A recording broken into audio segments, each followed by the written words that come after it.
So బాడీలో మనకి around 5.5 to 6 litres of water అనేది ఉంటుంది. ఈ వాటర్ కంటెంట్ ప్రాపర్గా బాడీ ఫంక్షనాలిటీకి ఇంపార్టెంట్. ఎప్పుడైతే ఈ వాటర్ కంటెంట్ తగ్గుద్దో దీన్నే డీహైడ్రేషన్ అంటాం.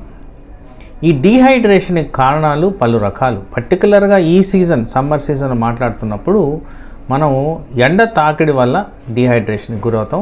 So in general recommendation water తీసుకోవడం అనేది కాస్త పెంచమని చెప్తాం. అందుకోసమే వాటర్ ఇంటేక్ని అరౌండ్ 3 to 4 లీటర్స్ అనేది ఆల్వేస్ రికమెండ్ చేస్తుంటాం. సో వింటర్లో 3 లీటర్స్ తాగినా కానీ సమ్మర్లో 4 లీటర్స్ వరకు తీసుకున్నందుకు ఈ ఇన్సెన్సిబుల్ లాస్ ఆర్ హీట్ ఒత్తిడి వల్ల వచ్చే డీహైడ్రేషను మనం నివారించుకోవచ్చు.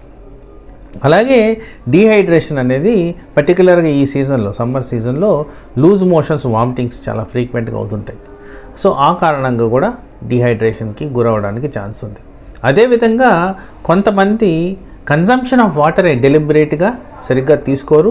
హీట్ ఎక్స్పోజర్ జరిగినప్పుడు వీళ్ళల్లో ఏదైతే రికమెండెడ్ 3 to 4 లీటర్స్ తీసుకోరో డీహైడ్రేషన్కి గురయ్యేదానికి ఆస్కారం ఉంది. అలాగే కొంతమంది డ్రగ్ ఇండ్యూస్ డీహైడ్రేషన్, ఏదైతే blood pressure, heart disease, liver disease, kidney డిజీజ్లో వాడతామో కొన్ని మెడిసిన్స్ ఏవైతే ఉంటాయో అవి బాడీని డీహైడ్రేషన్కి గురయ్యే విధంగా చేస్తాయి. సో వాటిని కూడా మనం కరెక్ట్ చేసుకోవాలి. అయితే ఇక్కడ ఒకటి గమనించాల్సిన అవసరం ఏంటంటే షుగర్ శాతం ఉన్న పేషెంట్స్ ఎక్కువ మంది ఉన్నారు కాబట్టి పాపులేషన్లో ఎవరికైతే షుగర్ పెరుగుద్దో వాళ్ళలో కూడా డీహైడ్రేషన్ గురయ్యే ఛాన్సెస్ ఎక్కువగా ఉంటాయి. ఎందుకంటే షుగర్ ఉన్న పేషెంట్స్కి హయ్యెస్ట్ రిస్క్ ఆఫ్ డీహైడ్రేషన్ ఉంటుంది. ఆ డీహైడ్రేషన్ స్టేజెస్ తర్వాత సన్ స్ట్రోక్కి దారితీస్తుంది కాబట్టి ఇది కూడా మీరు గమనించుకోవాలి. షుగర్ కంట్రోల్లో ఉండాల్సిన అవసరం అయితే ఉంది. ఇదే కాకుండా కొన్ని యాక్సిడెంటల్స్, అంటే రోడ్ ట్రాఫిక్ యాక్సిడెంట్ అవ్వచ్చు, ఏదైనా పని చేస్తూ కూడా యాక్సిడెంట్కి గురవ్వచ్చు. ఇలాంటి వాళ్ళల్లో రక్తం లీక్ అయినప్పుడు కూడా డీహైడ్రేషన్కి గురవుతారు. సో ఈ డీహైడ్రేషన్ రక్తహీనత వల్ల వచ్చేది.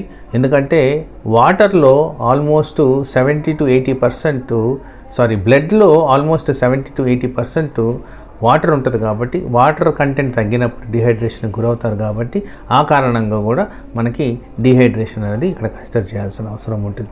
ఇలా పలు విధాలుగా మనకి డీహైడ్రేషన్ అనేది సోకేదానికి ఆస్కారం ఉంది.